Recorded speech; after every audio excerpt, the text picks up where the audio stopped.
Now, in this video, I am taking two more examples on Gauss backward and forward.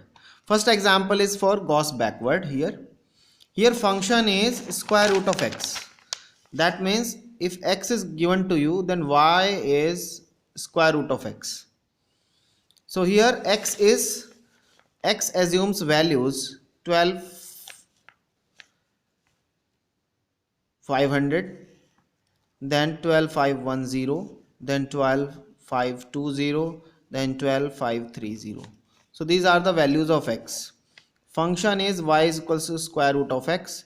The square root of 12500, square root of 12510, square root of 12520, square root of 12530.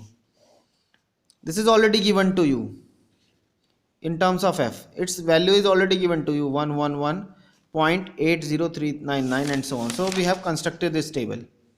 Then first difference is listed here, second order difference is listed here, and third order difference is listed here. Now aim is to find out the value of function at 12516, and this 12516 is obviously near by the center.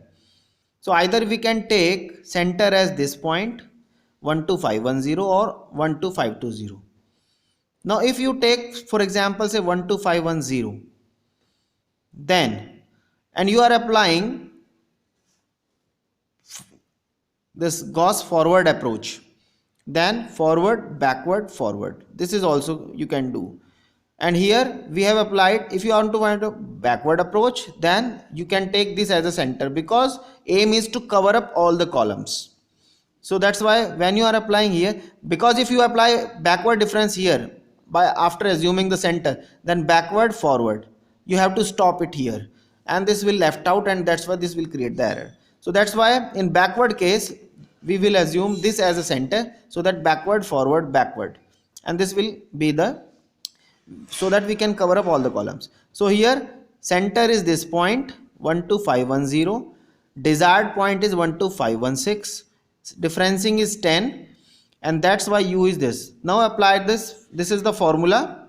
In place of f we are using the symbol y, nothing else, and then substitute the value, so we get this result. Now in the next example we are not evaluating any value, rather than we are developing or we are evaluating the polynomial in terms of x. Fine. So here is this data is given to you, and now we are finding the polynomial, interpolating polynomial. Fine, with the help of Gauss forward formula. Similarly you can find out the interpolynomial with the help of Newton's Gregory forward, Newton's Gregory backward, but here we are applying the central difference, no problem. So here is the table, this is the table. Now here we have assumed 3 as the center, h is 1, differencing is 1, so u will be x minus x naught by h, because x is not given to you, we are finding the general formula, so that's why x is as it is, x minus x naught is 3 by h, so u is x minus 3. Now this is the forward formula, and now you replace u by x minus 3 in this formula and substitute the difference values, and that's why this will be the required polynomial. So this is the approach. Fine. Now we will discuss the Stirling's formula. Stirling's formula. Basically Stirling's formula is, in Stirling's formula we will combine these two paths. We will combine these two paths. We will combine these two paths, Gauss forward and Gauss backward. We are combining, that means taking the average. So Stirling's formula is nothing but the Gauss forward plus Gauss backward divided by 2, nothing else. So here is the Gauss forward formula.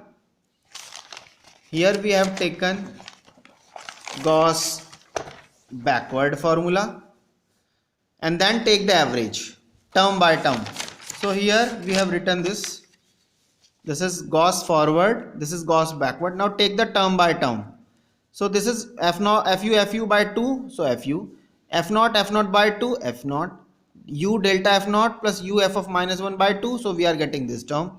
Similarly here, take the term by term column, so we are getting this term, and so on. So this is our formula. This is our formula, Stirling's formula. Fine. Here now in the next is Bessel's formula, and we will discuss this formula in the next video. Thank you.